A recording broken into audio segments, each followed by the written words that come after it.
Pour comprendre pourquoi le cerveau a la forme d'une vieille pomme toute fripée, il faut remonter à l'époque où on ressemblait à ça. Une masse de cellules informe.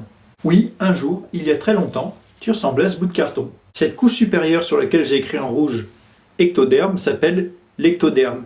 Et le sillon que tu vois ici, c'est l'ancêtre de ton cerveau, du cerveau de Ribéry, mais aussi du cerveau d'Einstein. C'est là qu'on voit que l'avenir ne tient qu'à un fil. Par la suite, le sillon va se creuser comme une tranchée et entrer à l'intérieur de l'embryon. Et quand l'embryon deviendra fœtus, il se transformera en tube neural. À l'extrémité supérieure de ce tube neural vont se former trois ampoules.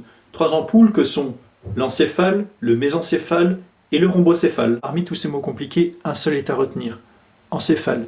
C'est un mot scientifique pour désigner ce que tout le monde appelle le cerveau. Les deux autres restent ignorés de tous, mais peut-être qu'ils auront droit à une vidéo parce que c'est quand même vachement intéressant comme sujet de vidéo. Bref, tout ça pour dire que ces trois régions se développent progressivement, mais que c'est l'encéphale qui nous intéresse. Et c'est sur cet encéphale que vont naître nos deux hémisphères cérébraux sous forme d'oreilles. Deux bourgeons poussent de part et d'autre de notre cerveau, ce qui fait qu'elles ressemblent quand même beaucoup à des oreilles de cerveau. Mais l'histoire ne s'arrête pas là. Ces deux bourgeons vont grossir progressivement jusqu'à prendre toute la place à leur disposition. Et c'est là qu'arrive le facteur dont je ne t'ai pas encore parlé, la boîte crânienne. À ce stade de notre vie, elle n'est pas encore aussi rigide que la nôtre.